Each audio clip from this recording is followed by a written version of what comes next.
И напоследок, внимание которого не бывает много. Сегодня молодые активисты устроили праздник для воспитанников реабилитационного центра «Аргуна». В долгу не остались и сами ребята. За акцией наблюдала Аймани Исмаилова. 13-летняя Иман Дудаева в реабилитационном центре со своим младшим братом живет около года. Девочка, несмотря на свой юный возраст, очень талантлива. Она усердно готовится ко всем праздникам, которые отмечаются в стенах учреждения. Стихотворение Наны, которое Иман сегодня прочитала, поразило и затронуло сердца буквально всех сидящих в зале.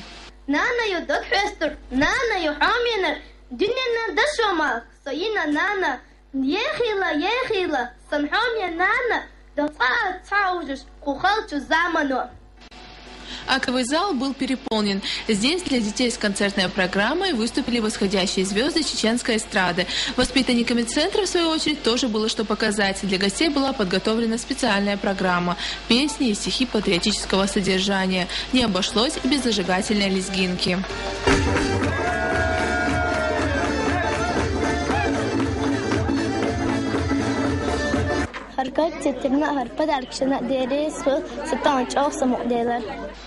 Данная встреча проходит в рамках программы по проведению концертных мероприятий в социальных учреждениях республики. Организаторы – патриотический клуб «Рамзан» и телекомпания «Войнах». В городе были в центре для слепых и слабовидящих, еще в других центрах для ДЦП.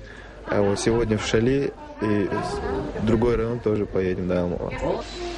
Праздничный концерт организаторы приурочили к Всемирному дню детей. Эта дата ежегодно отмечается 20 ноября.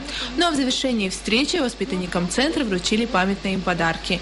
Аймани Исмаилова, Абу Абдуллаев, Аслан Ахматов, Вести, Чеченская Республика.